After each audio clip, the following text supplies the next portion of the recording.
everyone, Hi. and welcome to a new episode of Arduino EDUvision Season 4, episode number 7. Exactly. Already 7. Yeah, yeah. Only Well, 3 more true. for this season. Yeah, So exactly. don't get scared. We're Melissa and Roxana. From Arduino Education. So how are you? Say hi on the chat. Let us know who you are and from where you're joining. Yeah, we want to know. So post in the chat. You can we are live on YouTube, LinkedIn, Facebook, and Crowdcast. So you can use all those different platforms to post where you're from, who are you, what are you working with, how do Exactly. you know Arduino? Yes. And also remember that we have a dedicated website where you can read articles, watch tutorials, and also the previous EduVision seasons there. The banner. Exactly. So you can find all our episodes from there, but also our new EduVision podcast. Let me share my screen. Yes. Let's take a look. So we So already have 7 episodes exactly. uploaded, right? Yeah. Yes, look at So that. this is one place where you can find, for example, all of the episodes or the different audio platforms that you can use. So actually, I would like to know, you can comment in the chat. Yeah, Do you listen exactly. to podcasts? And if you do, which platform do you use? We Mm-hmm. have this anchor, so you can listen it here, but you can also find the different links from here. You can find the Spotify.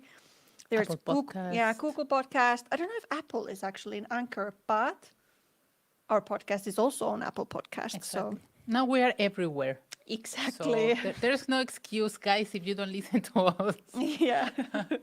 And matter of fact, one of our viewers, Majed Abu Hatab, shared his project saying listening to his favorite podcast has never been easier. Oh, So let's take a look at his project. yes.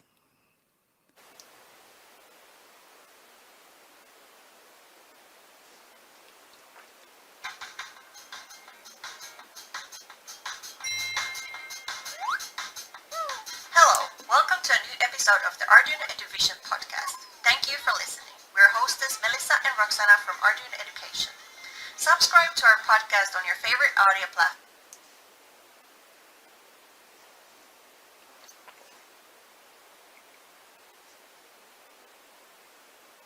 Hello, we are Roxana and Melissa from Arduino Education.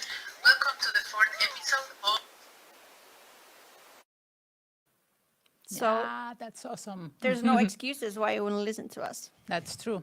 So we're having a lot of people saying from where they joining. Oh, Rahul yay. from India. Nice. Also, from Taiwan. That's so Hey, cool. nice. Also, we have from people from Latin America. It was something Marcos from Argentina.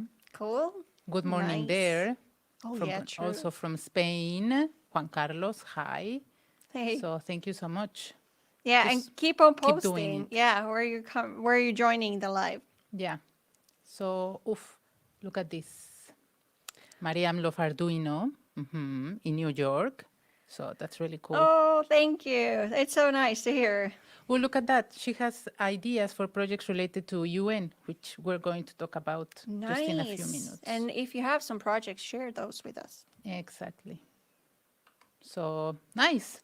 A lot of people joining. Nice to see. Yeah, that's really cool. So today we will talk about information and communication technology for development, or ICT4D. As on October 24, we celebrate World Development Information Day to draw the attention of the world to development problems and to promote efforts to international cooperation to solve them. Yeah. For example, how technologies like IoT and machine learning can help to tackle global development challenges we face, such as clean water, sanitation, affordable and clean energy, sustainable cities and communities, good and well-being. Yeah, exactly. And these are a few of the United Nations 17 Sustainable Development Goals that have been agreed upon by all 193 United Nations member states and aims to end poverty, ensure prosperity, and protect the planet. And if you want to read more, we have an article on our EduVision site, How Meeting the UN Development Goals Will Transform Our World.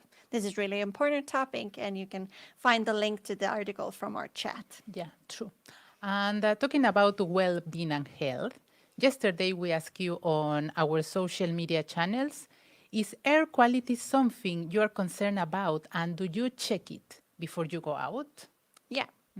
So you can still vote. Go to Arduino's Twitter, Facebook, Instagram, or LinkedIn Yes. and add your vote, or post one of these emojis to the chat. Yes. So you can put the thumbs up for yes, or I don't know what you call No. that face. Like, Surprise "Oh." face. Yeah.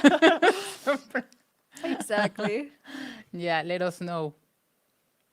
So thumbs up Yeah, or no. exactly. Can we see some emojis already on the chat? Yes, let us know if you really check air quality or you don't. So let us know. Yeah. And like I said, you can find the voting, for example, from our Oh, LinkedIn. cool. So there's already a lot of people who have That's voted. very close, like 58, yes. Yeah, actually. 42, they don't. So let us know. Yeah. So remember, you can vote throughout the show, and we will check later on how the results were. We got an answer from Anish. Yeah, exactly. Oh, Anish says no. Okay. Yeah. So air pollution is contamination of the indoor or outdoor environment by any chemical, physical, or biological agent that modifies the natural characteristics of the atmosphere. Yeah, and outdoor and indoor air pollution cause respiratory and other diseases and is an important source of morbidity and mortality. Yeah, that's true. And for those who want to check the air quality very easily, we will tell you how. So let's welcome Anton.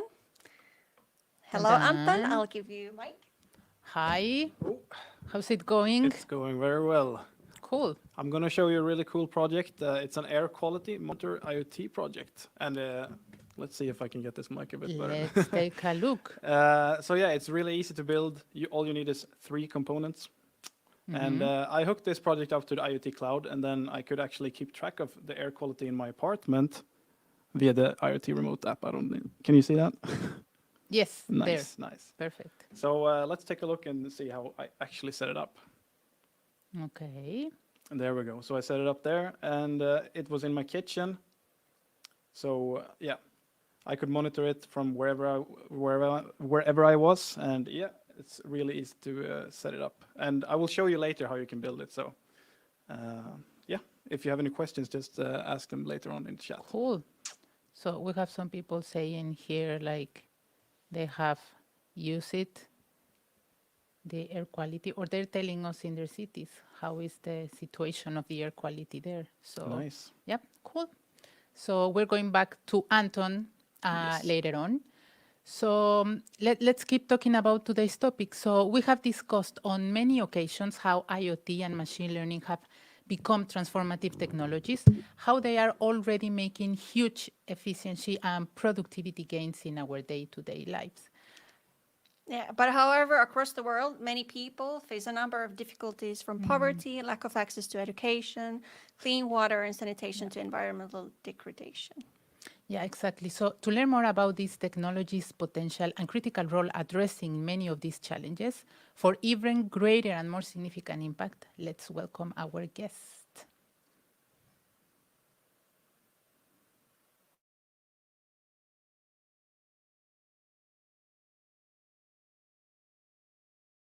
ICT for D, so using ICT for development is not something that an NGO does. So from my point of view, and what ICTP is doing, we're working on education. So when people hear about ICT for D, very often they have the idea that you kind of, parachute some technology and some expert, and, you install things and then you leave and that's it. And that is a myth. So ICT4T, doesn't work that way. It is not sustainable in that way. It doesn't grow in that way. So what I learned from these kind of training activities is that people know exactly what they need in their environment. So one might have, this big idea saying, environment is good, agriculture, health, and so on. But then people know about their, specific needs. So, for example, we had activities in Rwanda, a small country, Central Africa, and in Rwanda, they rely on tea production. So that makes for about 10% of the GDP. So it's really important for their economy. So being able to optimize tea production is really important and has a lot of impact. And of course, I wouldn't know coming from Italy that, that is the need of the country. So we had a workshop, and then, participants came up with this idea of using IoT to measure tea production. And it wasn't tea production meaning, plantations of tea, but it was tea processing. So in tea factories, they process tea, they ferment tea, and then they kind of have to check the temperature, the humidity, how much moisture you have in the tea, and so on. So to be able to use IoT devices to measure these parameters is really important. So this is just to say that I can have some ideas, but then local researchers and practitioners know what is needed in their own country. You've been running on hands-on training courses in Africa for faculty members and university students to aim to increase the awareness of IoT. Could you share something about this experience? Are there other countries too than Uganda and Rwanda? Oh, yeah, sure. Many others. Okay. Yeah. Well, these workshops are organized in the following way. We usually have some lectures in the morning, and then we have hands-on experience in the afternoon. And there, again, people learn about IoT and they get inspired by, learning about what you can do with these devices. And then they come up with some projects. So it's either, that we follow up later with the project. So people say, I want to measure, air quality like we did in Benin and in South Africa, or they measure, landslides like they did in Rwanda, or, volcanoes like they did in Ecuador. And it's really very, very wide, or, car traffic like they did in Ethiopia. And so either support them after these activities, or sometimes during the activity itself, we kind of prototype some devices and we deploy them. Because by that, exercise, then they learn kind of the complexity of all these different components, because that is kind of the challenging aspect and the interesting aspect of IoT, right? So you have, the radio part, so you need to know a bit about radio physics, and, there's protocol, there's software, there's, the embedded devices, there's the power aspect in terms of, power consumption and, sustainability of these devices out in the field. And then there's, databases, visualization. So it's security, of course. So it's really quite complex.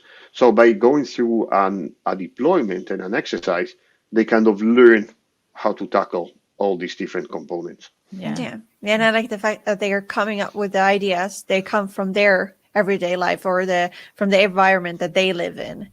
Yes, absolutely. There's one interesting case that happened quite some time ago about a fellow from Malawi that came to one of our training activities in South Africa, and he learned about this technology, and he thought about applying it in his own country, where the issue was measuring water in water tanks. So the way they distribute water in many countries is that they fill a big tank, and then this tank gives water to homes. But you need to, in some way, measure how much water you have in the water tank.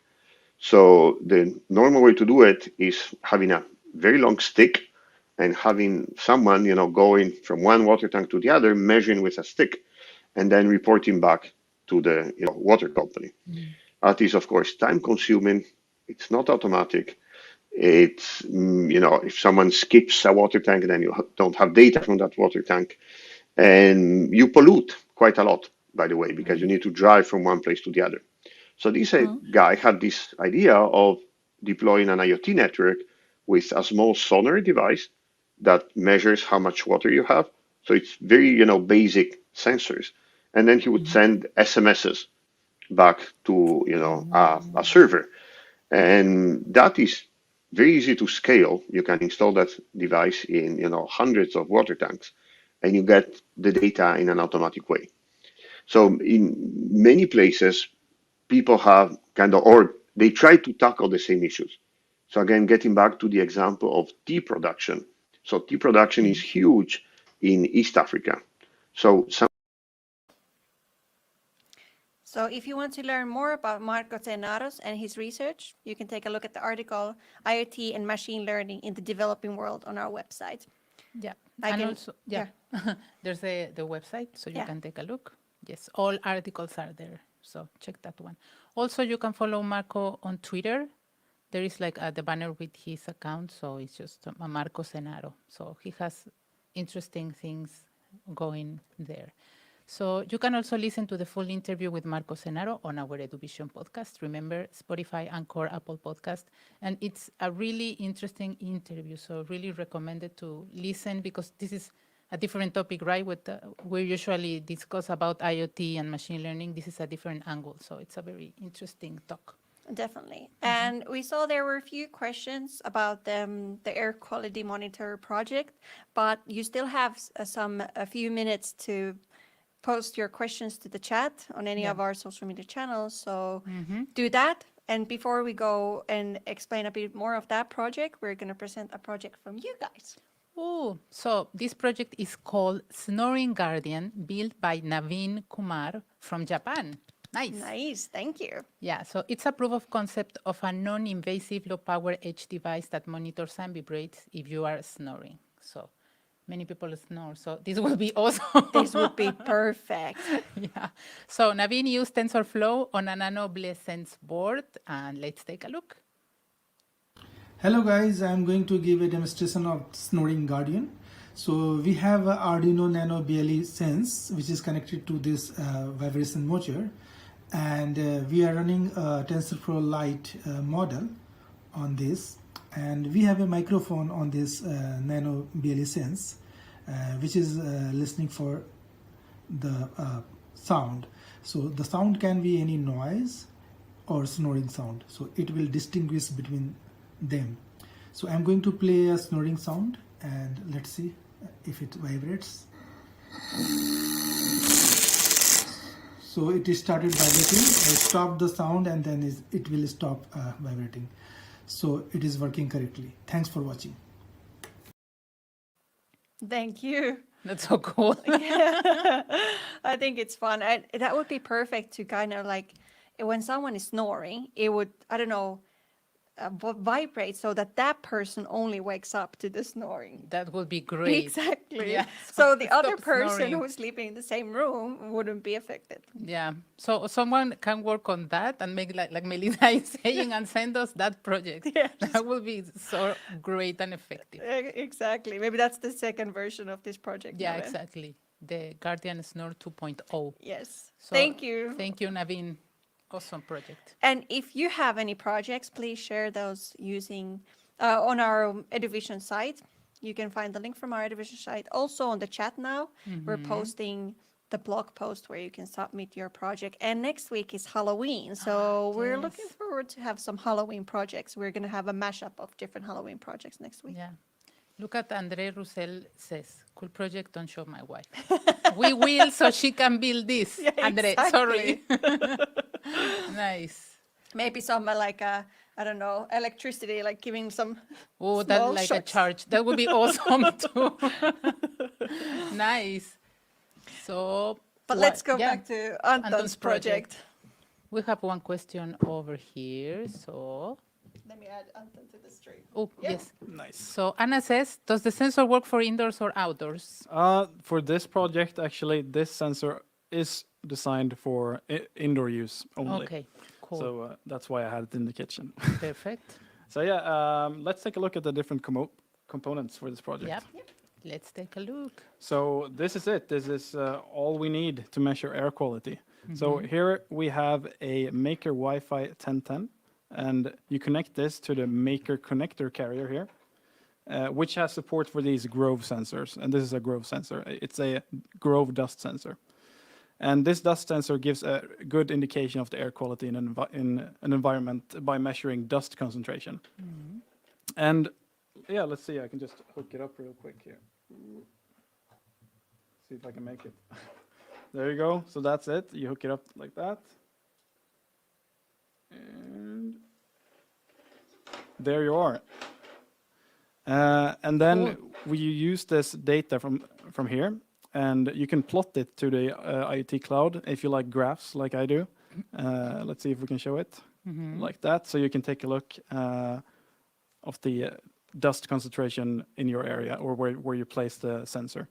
Yeah, And- actually, yeah. sorry, Anton. Actually, someone, Anish, is asking again, maybe he joined a little bit later. So what is the project and what is the use of this? It's a air So- quality monitor Yeah. project, and you can monitor the air quality in the given environment where you place the sensor.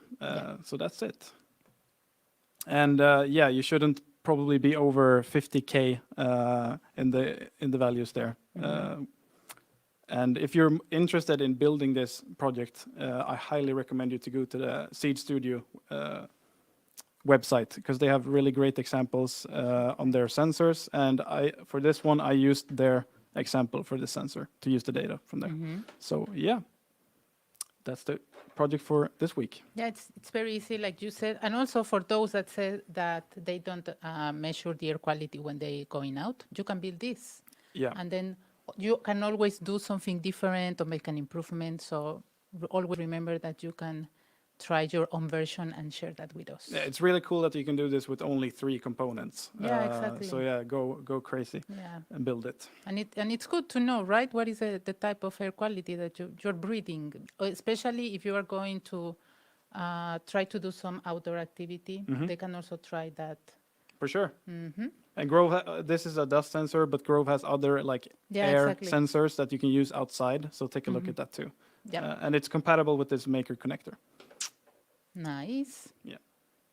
Cool. Thank you guys. Thank you so Thank you. much, Anton. Thank you. Bye. That was a nice project. Yeah, and if you want to build an air quality monitoring project and use one of our EduKits for that, and also the Arduino IoT Cloud, you can get your Explore IoT kit now on 15% discount until the end of this week, Sunday. Oh, that's really cool. So it's very easy also to work with Explore IoT Kit because everything is like plug and play. We have these Grove connectors, so there's no need to solder anything or making it complicated. And also the cloud that Anton showed, it's very user-friendly to use. So Yeah, you building get dashboards. and that. exactly. You get access to all of the different Arduino tools, Yeah, and yeah, like you said, plug and play. So it was as simple as Anton just showed us. yeah. Put them on top of each But other. also and it's that's very it. cool that the dashboard that Anton showed with the graphs, you can also share that with someone. So they can check the air quality too and Sure. see. So it's very easy also to share the results or the dashboards that you can build with the IoT cloud to others. So it's Yeah. very easy. Or like Anton showed in the beginning of the show, that you can use it also with your phone. We have the IoT Cloud True. app. The remote app, yeah, you can also download that, available for iOS and Android. So Yeah. try that out. It's very cool. And remember, if you're going to create your own project, air quality monitor project, or any other kind of project, please share it with us on the EDUvision site. Yeah, we But- love to see you. That's you're it for today. I cannot believe that. That was quick. Yeah, so join us live next week on Thursday, October 28th at 5 p.m. Central European Summer Time. We will talk about science, right? Yes. How can we keep students engaged and hold the engagement? How can we get more students interested in? How can we make science more inclusive? Exactly. And to help answer these questions, we're going to talk with our guest, which is Maynard Okereke, better known as the Hip Hop MD. And like I said before, it's Halloween. Yes. So we're going to have some Halloween projects, hopefully from you guys too. But Yeah. we're going to have some Share. spooky Cool. moments. Yeah, exactly. So don't miss that out. Thank you so much. See you next week, all of you. Yes. See you next week. Bye. Bye.